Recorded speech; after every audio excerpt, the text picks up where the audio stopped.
வணக்கம். இன்னைக்கு நாம ஒரு ஒரு இன்ட்ரெஸ்டிங்கான புத்தகத்தை பத்தி பேச போறோம். கொஞ்சம் வித்தியாசமா இருக்கும், ஆனா யோசிக்க வைக்கும்.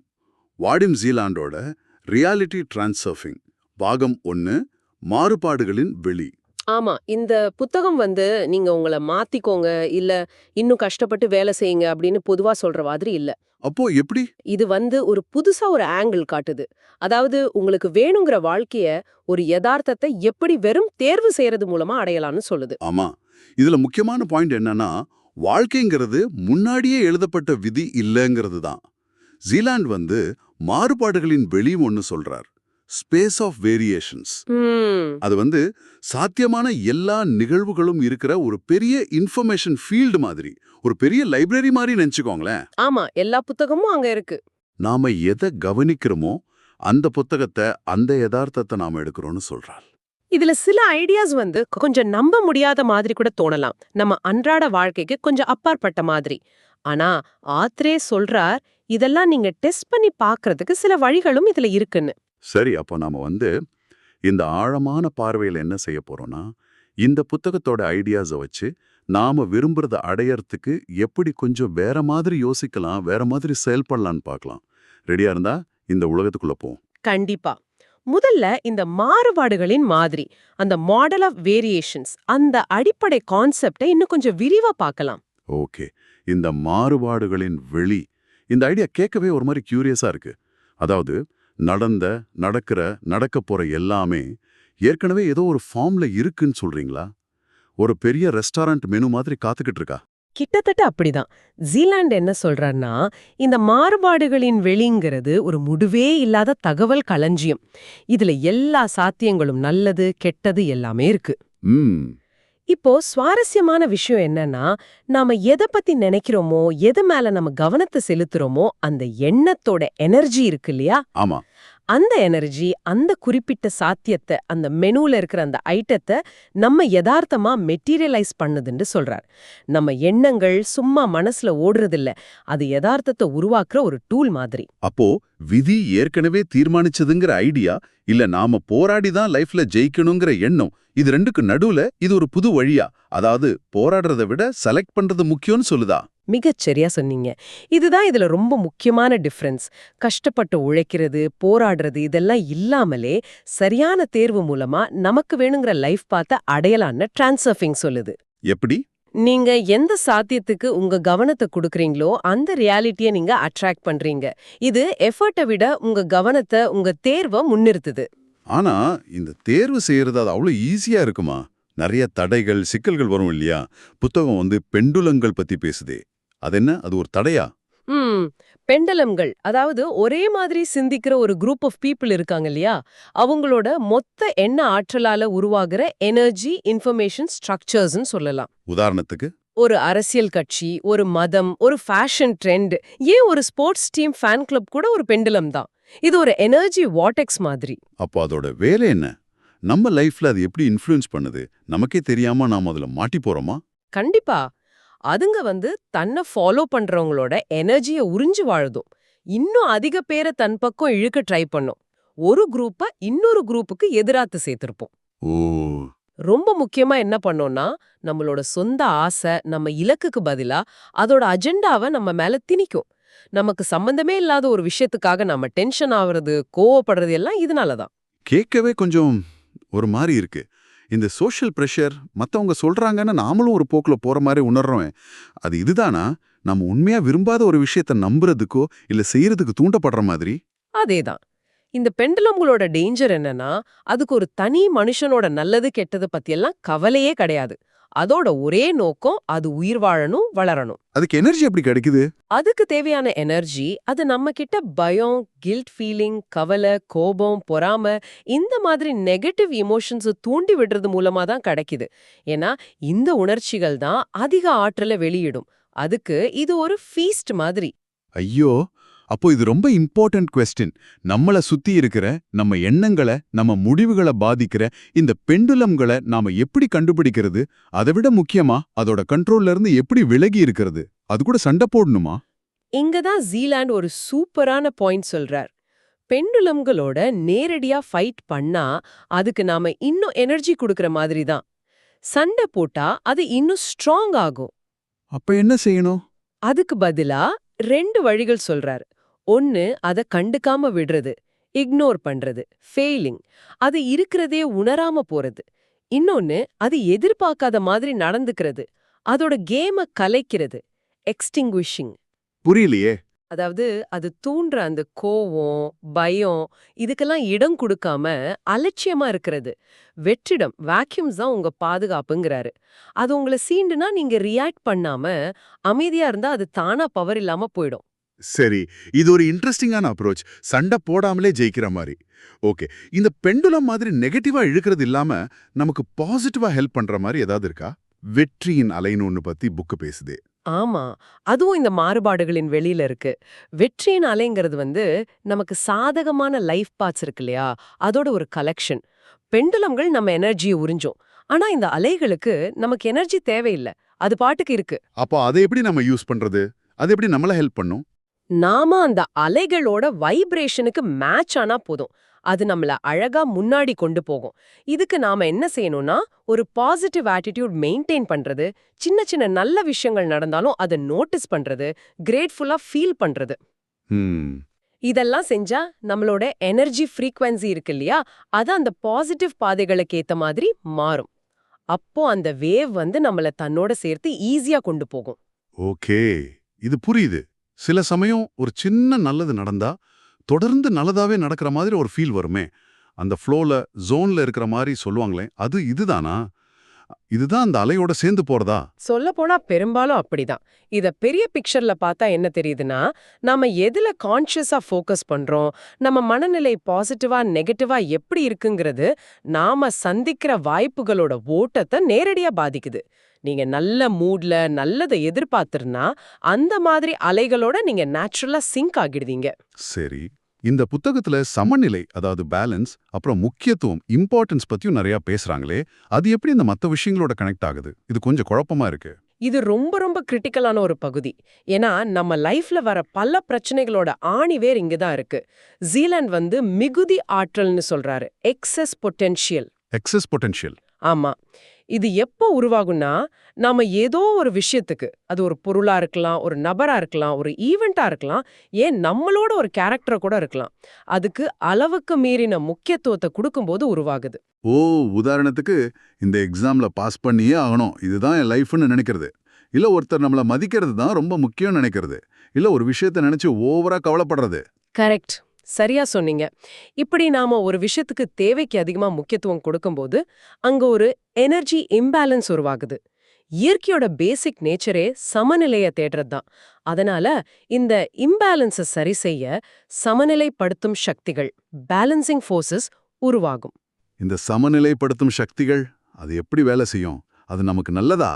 துரதிர்ஷ்டவசமா அது பெரும்பாலும் அந்த அதிக முக்கியத்துவம் கொடுத்தவருக்கு ஆப்போசிட்டா தான் வேலை செய்யும். ஒரு சிம்பிள் உதாரணம் சொல்றேனே, உயரமா இருக்கிற இடத்துல இருந்து விழுந்துடுவோமோன்னு பயங்கரமா பயந்தா இது உயரத்துக்கு அதிக முக்கியத்துவம் கொடுக்கறது தானே. ஆமா. அந்த பயமே உங்களை கீழே இழுக்கிற மாதிரி ஒரு சக்தியை கிரியேட் பண்ணலாம். ஒரு பொருள் இது எனக்கு வேணும், இது இல்லாம இருக்கவே முடியாதுன்னு நினைச்சா அது கைவிட்டு போற மாதிரி ஒரு சிச்சுவேஷன் வரலாம். ஒருத்தரை ரொம்ப ஐடியலைஸ் பண்ணி பார்த்தா அவங்க கிட்டயே டிசப்பாயிண்ட் ஆகலாம்.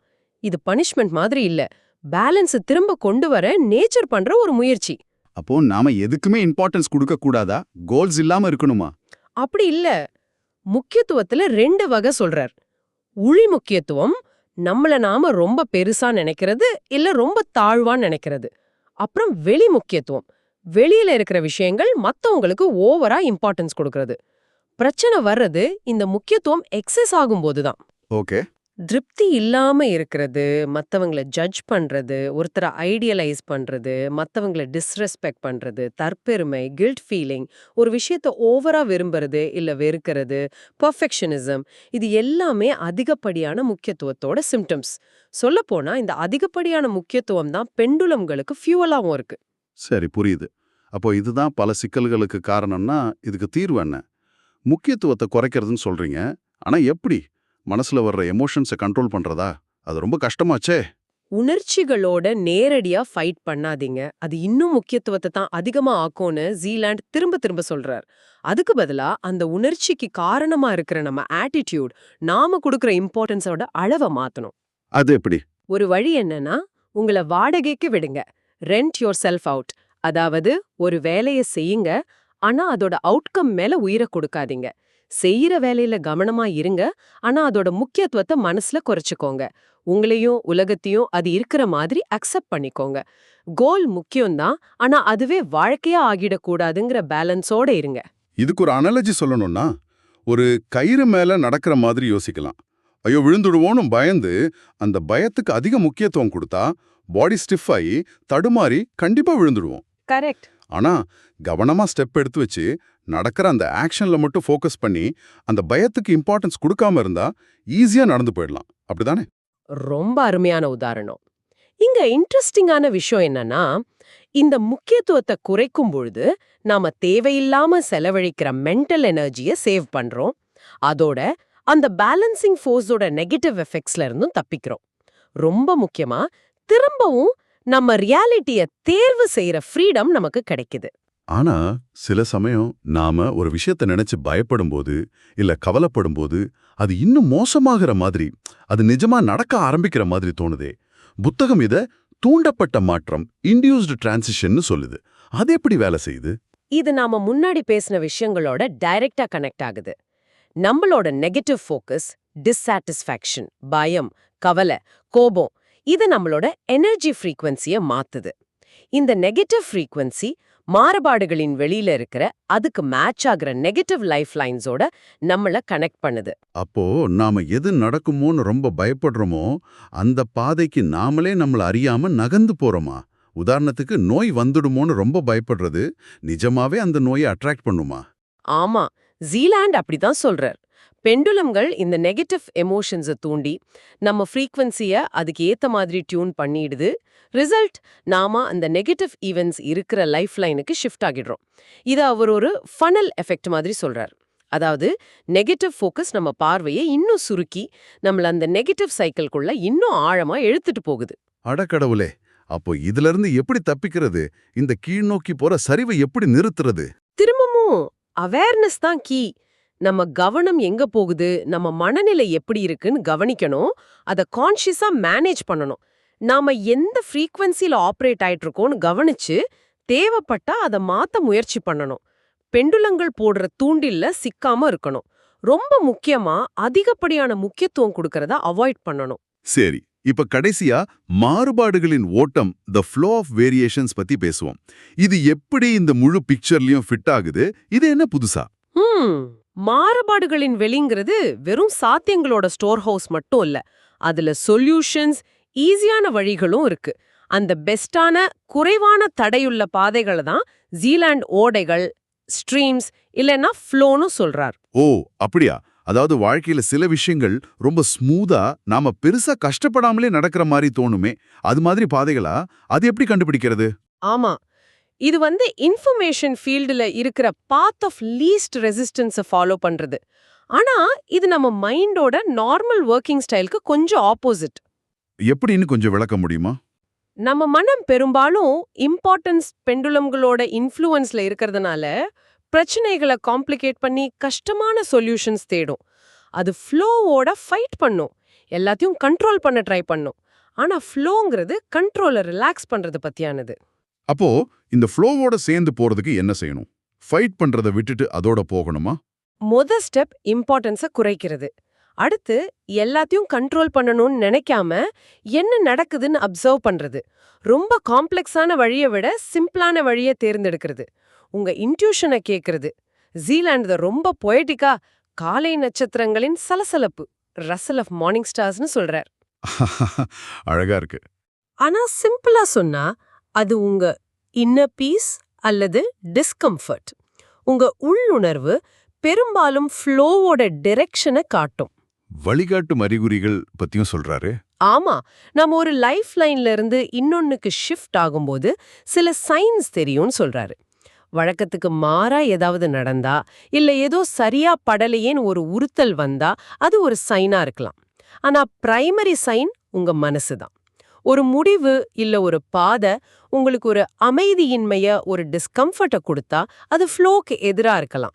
அமைதியா நேச்சுரலா ஃபீல் பண்ணா அது ஃப்ளோவோட டிரெக்ஷனா இருக்கலாம். அப்போ மொத்தத்துல எல்லாத்தையும் நம்ம கண்ட்ரோல்ல கொண்டு வரணும்னு நினைக்காம வாழ்க்கையோட அந்த ஓட்டத்தை நம்பி அதுக்கேத்த மாதிரி நம்மள அட்ஜஸ்ட் பண்ணிக்கிறது தான் முக்கியம் தோணுது.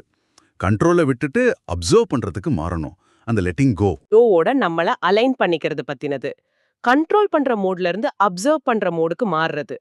ஓட்டம் நம்மள சரியான இடத்துக்கு கொண்டு போகும் நம்புறது. கேட்கவே ஒரு மாதிரி ரிலீஃபா இருக்கு. அப்போ டிரான்ஸ்சர்ஃபிங்கோட மையச் செய்தி இதுதான் சுருக்கமா சொல்லலாமா? வாழ்க்கைங்கிறது மாறாத விதி இல்லை. உங்க எண்ணங்கள், உங்க ஆட்டிடியூட், நீங்க ஒரு விஷயத்துக்கு கொடுக்கிற முக்கியத்துவத்தோட அளவு, இதையெல்லாம் ஹேண்டில் பண்றது மூலமா நீங்க போக விரும்புற பாதையை நீங்க தேர்ந்தெடுக்க முடியும். உலகத்தோட சண்டை போடாதீங்க. உங்க உலகத்தை தேர்ந்தெடுங்க. ரொம்ப அழகா சம்மரைஸ் பண்ணீங்க. மாறுபாடுகளின் வெளி, பெண்டுலம்கள், முக்கியத்துவம், சமநிலை, ஓட்டம், அப்புறம் ரொம்ப முக்கியமா தேர்வு செய்தல். இந்த கீ கான்செப்ட்ஸை ஞாபகம் வச்சுக்கணும். இது எல்லாமே ஒன்னோட ஒன்னு கனெக்டட். இந்த ஆழமான பார்வை உங்களுக்கு சில புது யோசனைகளை கொடுத்துருக்கோன்னு நம்புறோம்.